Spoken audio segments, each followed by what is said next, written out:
এটি হচ্ছে একটি গ্রামের মতোই, এটি একটি শহর। শহরে আমরা দেখতে পাচ্ছি বিশাল বড় একটা পুকুর। এই দেখেন পুকুর পুকুর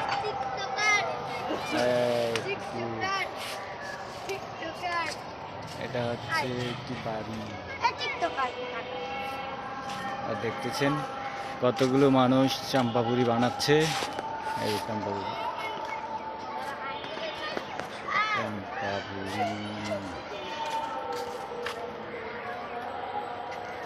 এগুলো হচ্ছে চাম্পাপুরি, চাম্পাপুরি বানাচ্ছে এখন। আমরা দেখতে পাচ্ছি আরেকটি ছেলে, দেখতে পাচ্ছি দেখেন আরেকটি মানুষ